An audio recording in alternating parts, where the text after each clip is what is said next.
Hello दोस्तों, आप सभी लोगों का स्वागत है माँ सरस्वती क्लासेस पर। ठीक है, और आप लोगों से मुलाकात बहुत दिन बाद हो रही है। ठीक है, कुछ आवश्यक कार्य पड़ गया था, इसलिए आप लोगों की क्लास कंटिन्यू नहीं हो पाई है। ठीक है, एक पुनः उत्साह के साथ हम क्या करते हैं, क्लास को स्टार्ट करते हैं और इस बार ड्रॉप नहीं होगा, आपको कंटिन्यूसली क्लासेस मिलेंगी। ठीक है बेटा, इसी के साथ हम क्या करते हैं, इस क्लास को स्टार्ट करते हैं और आप लोग आइए पढ़िए, अच्छे अच्छे क्वेश्चन आपको मिलेंगे।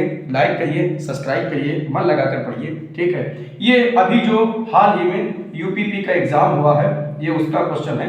लिखा हुआ है सी और बी एक कार्य को क्रमशः 18 दिन और 24 दिनों में कर सकते हैं।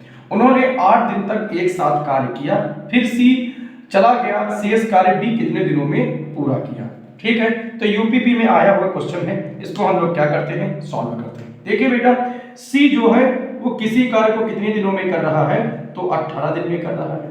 उसी कार्य को बी कितने दिनों में कर रहा है, तो बेटा बी कर रहा है 24 दिन में। अच्छा, एक बात बताइए, हम लोगों को ये नहीं पता है कि काम है कितना। सबसे पहली बात, हमें अगर ये पता हो जाए कि टोटल वर्क कितना है तब तो आसान हो जाए। अगर टोटल वर्क हम लोगों को पता हो जाएगा कितना है तब आसान हो जाएगा। हम क्या निकालेंगे, उसकी क्षमता निकाल लेंगे कि एक दिन में सी कितना काम करता है और एक दिन में बी कितना काम करता है, फिर उसके हिसाब से क्वेश्चन को कंटिन्यू करेंगे। तो बेटा आप लोग टोटल वर्क निकाल लीजिए। टोटल वर्क कैसे निकलेगा, टोटल वर्क के लिए ये जो नंबर दे रखे हैं इनको आपको क्या निकालना है, एलसीएम। अच्छा, एलसीएम के लिए आज हम आपको एक ट्रिक बताएंगे। देखिए बेटा, 18 लिखा तो 18 के हम फैक्टर कर लेंगे 9 गुणे 2। ठीक है, कुछ लोग इसमें ये भी कहेंगे कि सर इसके फैक्टर हम 6 into 3 भी तो कर सकते हैं। देखिए बेटा, हम इसलिए इन फैक्टर को लिए हैं क्योंकि जब आप इन फैक्टरों को लेंगे तो इस तरीके से लेंगे, जैसे 2 हो तो 2 का मल्टीपल जो सबसे बड़ा हो उन नंबरों में उसको आपको लिखना है। अगर 3 है तो 3 का मल्टीपल जो सबसे बड़ा हो उस नंबर को लेना है। फिर 4 तो क्योंकि इस 2 में आ जाएगा, तो 5 का सबसे बड़ा मल्टीपल हो, फिर 7 का मल्टीपल हो। ठीक है, तो इस तरीके के हमें मल्टीप्लिकेशन लेने हैं, उसमें जो सबसे बड़ी संख्या हो। तो एक बार बताइए, ये जो है वो 9 है। ठीक है, 9 के अंदर 3 के अलावा कोई और डिजिट तो है नहीं, तो एक फैक्टर हमारा ये हो गया। दूसरा, अगर हम 24 का गुणा करेंगे तो 24 का हम लिख सकते हैं 8 into 3। 8 के अंदर कोई दूसरा फैक्टर नहीं है, मतलब 2 का अगर फैक्टर की बात करेंगे तो 8 सबसे बड़ा है। अच्छा, अब हम इसको फैक्टर लेंगे तो देखिए, जब 2 का फैक्टर लेंगे तो उसमें सबसे बड़ा 8 है। ठीक है, और 9 का लेंगे, जब 9 करेंगे बेटा तो कितना है, 3 कर लेंगे तो 9 है। यही हमारा क्या हो गया, यही हमारा एलसीएम हो गया और यही हमारा क्या हो गया, टोटल वर्क हो गया। तो टोटल वर्क आपका कितना हो गया, 72।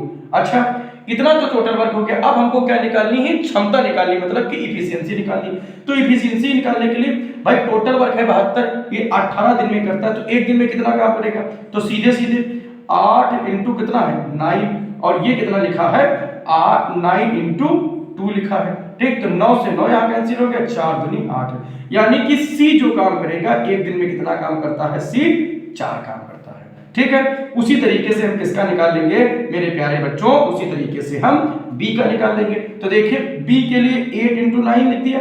ठीक है, और इसका फैक्टर क्या है, 8 इंटू 3 है। तो देखिए 8 से 8 कट गया, 3 बन गया 3, 3 3 जा 9, यानी कि बी एक दिन में काम करेगा तो कितना करेगा, तो 3 करेगा। ठीक है, यहां तक अगर आप लोगों को बात कंफर्म आई तो अब आपका क्वेश्चन कंप्लीट हो गया है। ठीक है बेटा, चलिए देखिए, फिर उसने आगे क्वेश्चन में क्या बताया, उन्होंने बताया कि 8 दिन तक एक साथ कार्य किया। अच्छा, ये दोनों ने काम कर रहे हैं ना, तो एक एक दिन में 4 करता है, एक एक दिन में 3 करता है। दोनों करेंगे तो कितना मेरे प्यारे बच्चों हो जाएगा, 7 काम हो जाएगा। और कितने दिन तक करेंगे, तो 8 दिन तक करेंगे, तो 8 से कितना हो गया 56। अच्छा, टोटल वर्क हमारा कितना था तो मेरे प्यारे बच्चों टोटल वर्क था 72। 72 में से 56 काम हो गया खत्म। 12 में से 6 चला गया तो कितना बचा, 6, यहाँ बचा 6, 6 में से 5 चला गया तो 1 बचा। काम कितना बचा हुआ, तो शेष काम बचा हुआ 16। इस काम को कौन करेगा, तो इस काम को भाई साहब बी करेंगे। बी एक दिन में कितना काम करता है, तो करता है 3। हम क्या कर देंगे, इसको डिवाइड कर देंगे, यहाँ 16 लिखेंगे, 3 लिखेंगे, 5 टाइम में जाएगा, 5 3 15 हो जाएगा, घटा दीजिए 1 आएगा। यानी कि जो बी काम को कंप्लीट करेगा, तो बी कितने दिन में काम को कंप्लीट करेगा, ये करेगा 5 सही 1/3 डेज। ये आपका क्या हो गया क्वेश्चन, ये आपका कंप्लीट हो गया। हमें लगता है कि कॉन्सेप्ट सहित आपको पूरा क्वेश्चन आ गया होगा। ये क्लासेस आपको इस तरीके की मिलेंगी कि कॉन्सेप्ट सहित आपको सारे क्वेश्चन देखने को मिलेंगे। ठीक है, चलिए बेटा अगले क्वेश्चन की तरफ बढ़ते हैं। चलिए बेटा देखिए इस क्वेश्चन को, देखिए अब आगे, यदि एक आयत की लंबाई और चौड़ाई में 15% और 20% की वृद्धि की जाती है तो आयत के क्षेत्रफल में कितने परसेंट की वृद्धि होगी। ठीक है, ये क्वेश्चन मेरे प्यारे बच्चों, ये क्वेश्चन आपका आया है एसएससी सीएचएसएल में। ठीक है, जो कक्षा 12 के बाद एग्जाम होते हैं उसमें ये क्वेश्चन आया हुआ है। अच्छा मेरे प्यारे बच्चों देखिए, क्योंकि इस तरीके के क्वेश्चन अगर आप लॉन्ग मेथड से करेंगे तो बहुत टाइम लगेगा। इसके लिए कुछ क्वेश्चनों के लिए आप जब बार बार प्रैक्टिस करेंगे तो कुछ क्वेश्चनों के लिए कुछ ट्रिक्स होती हैं। अच्छा कैसे ट्रिक का इस्तेमाल करेंगे, ठीक है, तो हम अगर ट्रिक का इस्तेमाल करेंगे तो हम ऐसे करेंगे x प्लस y plus x y upon 100। ठीक है, यहाँ पर x का मतलब क्या हो जाएगा लेंथ और y का मतलब क्या हो जाएगा ब्रेथ। ठीक है, यानी कि इसका मतलब हो जाएगा लंबाई और इसका मतलब कितना हो जाएगा चौड़ाई। ठीक है, अगर हम फिर इक्वल टू में फॉर्म लिखें इसको तो L plus B plus L B upon 100। ये इसके लिए ट्रिक है, याद कर लीजिए, बार बार प्रैक्टिस करेंगे आसान हो जाएगा। ठीक है, तो देखिए बेटा यहाँ लिखेंगे 15 प्लस 20 प्लस 15 गुणे 20 और बटे कितना आ गया 100। ठीक, कोई दिक्कत हो तो बताइए। देखिए बेटा 20 से काटिए, 20 से करना 20, 20 पंचे 100, 5 से काटिए, 5 के करना 5, 5 3 15। ठीक, कट गया 20, 10 30, 5 35, 3 38%। ठीक है, ये आपका क्या हो गया आंसर। तो आप लोग जानते हो इसका फार्मूला के क्षेत्रफल का फार्मूला, इसी तरीके से आप इस पर रखोगे आसानी से क्वेश्चन आ जाएगा। ठीक है, इस तरीके से आपको करना है। ओके, तो ये ट्रिक आपको क्या कर लेनी है, याद कर लेनी है आयत के क्षेत्रफल के लिए। ठीक है, ओके बेटा, तो हम क्या करते हैं अगले क्वेश्चन की तरफ बढ़ते हैं। नए नए क्वेश्चन आपको क्या करने को मिलेंगे, देखने को मिलेंगे। इस क्वेश्चन को देखिए मेरे प्यारे बच्चों, लिखा है एक आदमी 6 मीटर प्रति सेकंड की गति से चलता है और 20 मिनट में अपने गंतव्य तक पहुंच जाता है। एक महिला समान दूरी को 1.2 घंटे में तय करती है। महिला की गति किलोमीटर प्रति घंटे में ज्ञात कीजिए। अच्छा बेटा, बात तो इसने जो लिखी है बिल्कुल सही लिखी है, लेकिन एक बात बताइए, हमें डिस्टेंस तो पता ही नहीं, दूरी तो हमें पता ही नहीं कि पता है भाई एक आदमी है वो कहां पर पहुंचता है, हमें ये कुछ तो पता है नहीं, पता है नहीं पता है। अच्छा मेरे प्यारे बच्चों, एक आपने फार्मूला पर रखा होगा स्पीड बराबर डिस्टेंस अपॉन टाइम। अच्छा हिंदी मीडियम, चाल बराबर दूरी बटे समय। ठीक है मेरे प्यारे बच्चों, इतना आपको समझ में आया। अच्छा हमको डिस्टेंस फाइंड करना है, क्या फाइंड करना है, डिस्टेंस फाइंड करना। तो दूरी के लिए फार्मूला क्या हो जाएगा, यहाँ पर बटे 1 करेंगे, कैंची गुणा करा देंगे और दूरी बराबर क्या हो जाएगा, तो दूरी बराबर हो जाएगा चाल इंटू समय। ठीक है, अच्छा बहुत अच्छी बात, गुड। आगे देखिए क्वेश्चन को, तो दूरी हमको फाइंड करना है। एक आदमी है जो 6 मीटर प्रति सेकंड की गति से चलता है।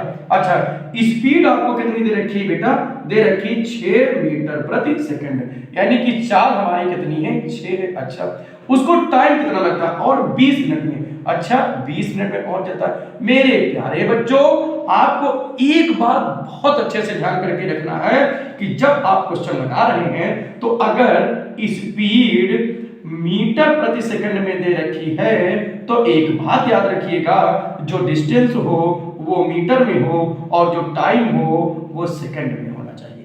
अगर स्पीड आपकी किलोमीटर प्रति घंटे में दे रखी हो तो डिस्टेंस किलोमीटर में हो और समय जो आपका हो वो किस में हो, तो घंटे में होना चाहिए। यानी कि मेरे प्यारे बच्चों जो यूनिट होना चाहिए वो सेम होना चाहिए। लेकिन यहां पर देखिए यूनिट किस में दे रखी है, तो मेरे प्यारे बच्चों मिनट में दे रखी है।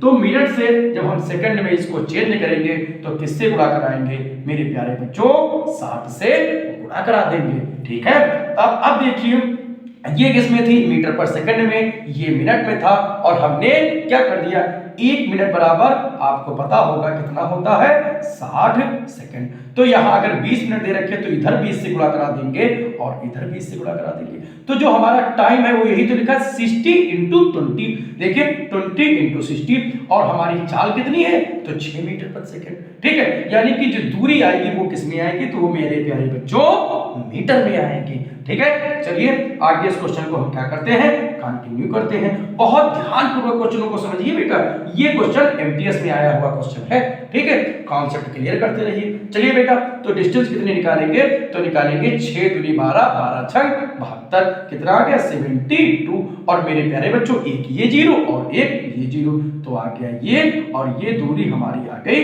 मीटर में, मतलब हमारी डिस्टेंस कितनी आ गई 7200 मीटर। अच्छा, बहुत अच्छी बात है। फिर मेरे प्यारे बच्चों आगे क्वेश्चन को पढ़िए। एक महिला समान दूरी को 1/2 घंटे में तय करती है। अच्छा, यानी कि इन्होंने टाइम इस बार जो दे रखा है वो कितना दे रखा है, 1.2 आवर्स।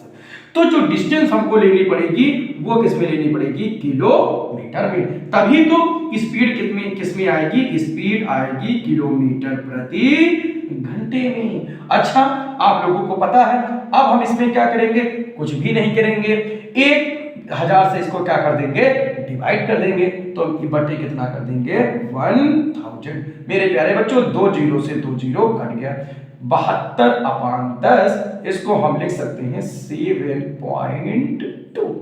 ये क्या आ गई आपकी डिस्टेंस किलोमीटर में। बोलिए, यहां तक अगर किसी भी प्रकार की प्रॉब्लम आप लोगों को हुई हो तो बताइए, नहीं हुई, बहुत अच्छी बात है। अब आपको कुछ भी नहीं करना है, क्या करना, महिला की गति ज्ञात करनी है, यानी कि आपको क्या फाइंड करना है, तो मेरे प्यारे बच्चों स्पीड फाइंड करना है। और अभी आप लोगों ने देखा स्पीड का फार्मूला क्या होता है, डिस्टेंस अपॉन टाइम। डिस्टेंस मेरे प्यारे बच्चों आप लोगों ने कितना निकाला, 7.2 किलोमीटर, और टाइम कितना लग रहा है, 1.2 घंटे। दशमलव से दशमलव हट गया, 12 छंग 72, यानी कि इसकी जो स्पीड होगी वो कितनी होगी, 6 किलोमीटर प्रति घंटा। ठीक है, यहां तक अगर किसी भी प्रकार की आपको प्रॉब्लम हो तो मेरे प्यारे बच्चों कमेंट बॉक्स में आप कमेंट करिएगा, हम इससे बेहतरीन से बेहतरीन ट्रिक तथा जो भी चीजें आपको नहीं समझ में आई हैं उसको भी बताने की कोशिश करेंगे। चलिए बेटा अगला क्वेश्चन लेते हैं। मेरे प्यारे बच्चों इस क्वेश्चन को आगे देखिए। ठीक है, एक निश्चित दूरी की यात्रा में, ठीक है आवाज आ रही परफेक्ट, ओके, एक निश्चित दूरी की यात्रा में 3 घंटे में 10 किलोमीटर की दूरी पैदल और 3 घंटे में 120 किलोमीटर की दूरी कार से और 4 घंटे में 70 किलोमीटर की दूरी स्कूटर से तय की जाती है। पूरी यात्रा के दौरान औसत चाल ज्ञात कीजिए। मेरे प्यारे बच्चों ये क्वेश्चन एमटीएस में आया हुआ है। ठीक है, ये जितने भी क्वेश्चन लिए जा रहे हैं ये सब प्रीवियस ईयर में आए हुए क्वेश्चन है। चलिए भाई, तो आपको क्या निकालना है, औसत चाल निकालना है, यानी कि आपको क्या फाइंड करना है, औसत चाल फाइंड करनी है। औसत चाल को इंग्लिश में मेरे प्यारे बच्चों क्या कहते हैं, एवरेज स्पीड। क्या कहते हैं, एवरेज स्पीड कहते हैं। ठीक है, क्या कहेंगे, एवरेज स्पीड कहेंगे। अच्छा, इसके लिए हमको क्या निकालना है, मतलब कि कुल आपकी कितनी होनी चाहिए, दूरी होनी चाहिए अपॉन टोटल आपका क्या होना चाहिए, समय, यानी कि कुल आपका समय होना चाहिए। ओके, तो चलिए बेटा देखते हैं। अच्छा, कुल दूरी कितनी हुई, मैंने इसके पहले क्वेश्चन में आप लोगों को बताया था कि यूनिट सेम होनी चाहिए, तो ध्यान रखिए, देखिए यहाँ घंटा है, किलोमीटर है, 2 यूनिट्स ध्यान रखिए। अगर स्पीड आपको किलोमीटर प्रति घंटे में दी हो तो डिस्टेंस किलोमीटर में, समय घंटे में निकालना है। अगर स्पीड मीटर प्रति सेकंड में हो तो दूरी मीटर में और टाइम सेकंड में आना चाहिए। इसमें देखिए सब कुछ तो पका पकाया आपको दे रखे हैं, वैल्यू रखिए, मान निकालिए। देखिए 10 किलोमीटर टाइम 3 घंटा, दोबारा 20 किलोमीटर टाइम 3 घंटा, फिर डिस्टेंस 70 किलोमीटर टाइम 4 घंटा। ठीक है, आपको कुछ नहीं रखना है, वैल्यू रखिए, मान निकालिए। तो डिस्टेंस पहली जब वो पैदल चलता है तो 10 किलोमीटर चलता है, दोबारा जब वो कार से चलता है तो 120 किलोमीटर की दूरी ट्रेवल करता है। फिर जब वो स्कूटर से चलता है तो 70 किलोमीटर की डिस्टेंस वो करता है। समय कितना लगा? तो पहले 3 घंटा, फिर 3 घंटा, फिर कितना लगा? 4 घंटे। अच्छा, 120 में 70 जोड़िए और प्लस 10 कितना हो जाएगा? 200। इसको आप जोड़ोगे तो कितना हो जाएगा? 4 3 7 3 10, 0 से 0 कट जाएगा, यानी कि आपकी एवरेज स्पीड आ जाएगी 20 किलोमीटर प्रति घंटा। ओके, कहीं पर किसी भी प्रकार के आपको प्रॉब्लम हो तो आप बता सकते हैं कि सर यहाँ पर हमको डाउट है। तो मेरे प्यारे बच्चों, आज की क्लास को क्या करते हैं, यहीं पर एंड कर देते हैं, ठीक है। और इस क्वेश्चनों को आप ध्यानपूर्वक पढ़िए, कल आपको इससे लंबी क्लास मिलेगी, ठीक है। और ठीक है, लाइक करिए, सब्सक्राइब करिए मेरे प्यारे बच्चों, खुश रहिए। Thanks for watching.